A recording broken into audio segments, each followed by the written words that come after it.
할렐루야. 오늘도 새날을 주신 하나님을 찬양합니다. 오늘도 주님과 함께 동행하며 은혜 충만한 하루를 보내시기 바랍니다. 오늘 우리에게 주신 하나님 말씀은 히브리서 9장 16절에서 28절 말씀입니다. 봉독해 드리겠습니다.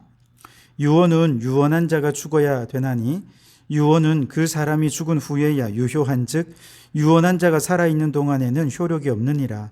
이러므로 첫 언약도 피 없이 세운 것이 아니니 모세가 율법대로 모든 계명을 온 백성에게 말한 후에 송아지와 염소의 피 및 물과 붉은 양털과 우술초를 취하여 그 두루마리와 온 백성에게 뿌리며 이르되 이는 하나님이 너희에게 명하신 언약의 피라 하고 또한 이와 같이 피를 장막과 섬기는 일에 쓰는 모든 그릇에 뿌렸느니라. 율법을 따라 거의 모든 물건이 피로써 정결하게 되나니 피 흘림이 없은즉 사함이 없느니라. 그러므로 하늘에 있는 것들의 모형은 이런 것들로서 정결하게 할 필요가 있었으나 하늘에 있는 그것들은 이런 것들보다 더 좋은 제물로 할지니라. 그리스도께서는 참 것의 그림자인 손으로 만든 성소에 들어가지 아니하시고 바로 그 하늘에 들어가사 이제 우리를 위하여 하나님 앞에 나타나시고 대제사장이 해마다 다른 것의 피로써 성소에 들어가는 것 같이 자주 자기를 드리려고 아니하실지니 그리하면 그가 세상을 창조한 때부터 자주 고난을 받았어야 할 것이로되 이제 자기를 단번에 제물로 드려 죄를 없이 하시려고 세상 끝에 나타나셨느니라. 한 번 죽는 것은 사람에게 정해진 것이요 그 후에는 심판이 있으리니 이와 같이 그리스도도 많은 사람의 죄를 담당하시려고 단번에 들이신 바 되셨고 구원에 이르게 하기 위하여 죄와 상관없이 자기를 바라는 자들에게 두 번째 나타나시리라. 아멘. 오늘도 이 말씀을 통해 우리에게 주신 하나님의 음성을 듣게 되기를 바랍니다. 오늘 말씀에 보시면 유언의 효력을 통해서 예수님의 피의 효력을 이야기하는 내용입니다. 다시 말해서 유언한 사람은 죽기 전에는 유언장이 효력을 발휘할 수가 없죠. 왜냐하면 죽기 전에는 언제든지 그 유언장의 주인이 유언장의 내용을 수정할 수 있기 때문입니다. 그런데 죽으면 더 이상 유언장의 내용을 수정할 수 없죠. 죽었기 때문에 수정이 불가능합니다. 그렇기 때문에 죽은 이후에야 비로소 유언장의 내용이 효력을 발휘하게 되죠. 즉 당사자가 죽음으로써 유언의 내용은 그 누구도 변경시킬 수 없는 효력을 발휘하게 되는 것이죠. 자, 그런데 모세가 하나님께 율법을 받은 후에 온 백성에게 율법을 전수해 줍니다. 그리고 율법 전수를 마친 다음에 짐승을 죽여서 그 하나님의 약속이 적힌 두루마리와 온 백성에게 그 짐승의 피를 뿌리면서 뭐라고 말했느냐?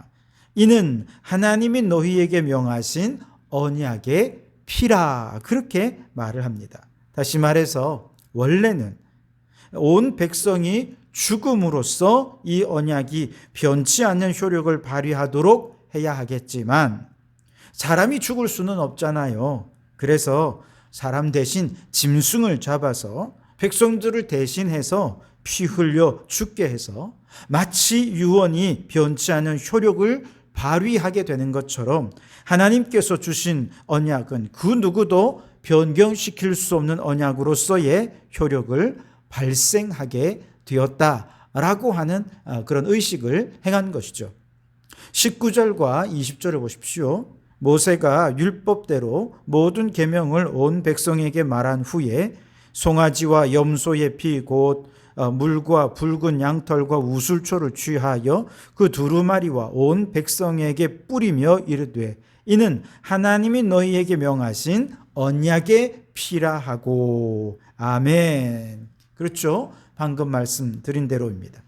자, 이때 언약의 두루마리와 또 온 백성에게 그 피를 뿌린 이유는 짐승의 죽음으로 이 언약은 변치 않는 언약이고 이 변할 수 없는 언약이 드디어 그 효력을 발휘하기 시작했다라고 하는 의미 있죠. 그뿐만이 아닙니다. 이제 그 다음번에는 이 피를 장막에다가도 뿌리고 성전의 모든 그릇에도 다 뿌렸어요. 이때 피를 성막과 또 그 모든 그릇에 뿌린 이유는 이 뿌려진 피로서 모든 존재의 부정함이 씻겨지고 거룩하게 구별되어서 정결하게 된다라고 하는 의미가 그 속에 있는 것이죠. 21절, 22절을 보십시오. 또한 이와 같이 피로써 장막과 섬기는 일에 쓰는 모든 그릇에 뿌렸느니라. 율법을 쫓아 거의 모든 물건이 피로써 정결케 되나니 피 흘림이 없은즉 사함이 없느니라. 아멘. 자, 정리해 보면 구약의 제사에서 짐승의 죽음과 그 피는 두 가지 의미를 가지지요. 첫째는 마치 유언장이 죽음을 통해 효력을 발휘하게 되는 것처럼 짐승의 죽음으로 변치 않는 하나님의 언약이 드디어 효력을 발휘하게 되었다. 그 언약은 결코 변할 수 없다라고 하는 의미 있습니다. 둘째는 그 피가 뿌려지는 모든 생명, 모든 사물들까지도 부정과 죄악이 씻겨지고 정결하게 된다라고 하는 의미가 핏뿌림 속에 담겨져 있는 것이죠. 그러나 여러분, 우리가 너무 잘 알듯이 구약시대에는 아무리 짐승을 죽여서 그 피로 변치 않는 언약을 보증한다 해도, 그런 의식을 지었다 해도 결국 이스라엘 백성들은 언약을 율법주의로 변질시켜버리고 말았습니다. 즉 율법으로 죄를 회개하기보다는 오히려 그 율법을 가지고 사람들을 비난하고 정죄하고 사람들에게 율법의 무거운 짐을 지우면서 기득권자들이 자신의 권력을, 기득권을 유지하고 지키는 수단으로 율법과 율법을 주신 하나님을 왜곡시켜 버리고 변질시켜 버리고 만 것입니다. 또한 아무리 짐승의 피를 뿌려서 정결하게 한다 해도 성전을 타락했고 제사도 가증한 제사로 변질되어서 하나님께서 더 이상 제사를 드리지 말라라고 말씀하실 정도로까지 변질되어 버리고 말았습니다. 그 이유가 뭐냐? 아무리 흠없는 짐승이라 해도 완전하게 흠없는 제물이 아니기 때문에 그렇습니다. 즉 불완전한 제물로 율법의 효력을 아무리 증명하려 해도 그게 안 되는 거죠. 그러나 십자가에서 피 흘린 예수님은 흠없는 완전한 제물로 죽으셨습니다. 그 예수님의 죽음으로 이제 옛 언약의 시대가 끝이 나고 새 언약의 시대를 열어 가신 것이죠. 완전한 제물 되신 예수님의 죽음으로 드디어 효력을 발휘하게 된 새 언약은 우선 첫째로는요, 단 한 번의 십자가의 제사만으로 영원히 오고 오는 모든 죄인들의 죄를 사하실 수 있는 능력이 있습니다. 그것이 지난 시간에 12절에서 나눈 말씀인데요. 오직 자기의 피로 영원한 속죄를 이루사 단번에 성소에 들어가셨느니라 라고 하는 말씀의 의미인 것이죠. 두 번째로 오늘 본문에서 강조하는 내용인데요. 예수님의 피로 새 언약이 효력을 발휘하게 되면서 그 피를 믿고 이 새 언약을 믿음으로 죄사함을 받은 사람들은 반드시 영원한 기업의 약속을 얻게 될 것이라는 것입니다. 15절 하반절에 보시면 이로 말미암아 그는 새 언약의 중보자시니 이는 첫 언약 때에 범한 죄에서 속량하시려고 죽으사 부르심을 입은 자로 하여금 영원한 기업의 약속을 얻게 하려 하심이라. 아멘. 여러분, 십자가에서 죽으신 예수님의 피로 우리가 죄사함을 받았다라고 하는 이 새 언약을 믿으십니까? 그러면 여러분은 영원한 기업의 약속을 얻었다는 사실을 확신하실 수 있길 바랍니다. 22절 마지막 부분에 피 흘림이 없은즉 사함이 없느니라 하셨을 때 피가 왜 그렇게 중요한 것입니까? 앞서 말씀드린 대로 유언이 죽은 후에야 효력을 발휘하듯이 예수님의 죽음으로 옛 언약은 폐지해지고 새 언약은 효력을 발휘할 수 있게 되었기 때문에 이 피가 그렇게 중요한 것입니다. 그런데 새 언약에 따르면 불완전한 인간의 공로가 아니라 오직 십자가에 나타난 하나님의 은혜로 구원받고 죄사함을 받게 되는 것이죠. 그래서 28절에 이와 같이 그리스도도 많은 사람의 죄를 담당하시려고 단번에 들이신 바 되었고 라고 말씀하신 것입니다. 또한 두 번째로 예수님의 피가 왜 그렇게 중요합니까? 새 언약이 약속한 영원한 기업을 확증해 주기 때문에 중요한 것입니다. 28절 하반절을 보시면 구원에 이르게 하기 위하여 죄와 상관없이 자기를 바라는 자들에게 두 번째 나타나시리라 말씀하셨습니다. 즉 예수님께서 다시 오실 때에는 죄를 대속하시기 위해 오시는 게 아니라 이미 죄 사함 받고 이미 구원받은 사람들을 약속하신 대로 저 천국으로 데려가셔서 영원한 기업을 선물로 주시기 위해 두 번째 나타나신다, 재림하여 오신다라는 것입니다. 예수님의 첫 번째 나타남, 초림은 십자가의 죽음으로 새 언약의 효력을 발휘하도록 한 것입니다.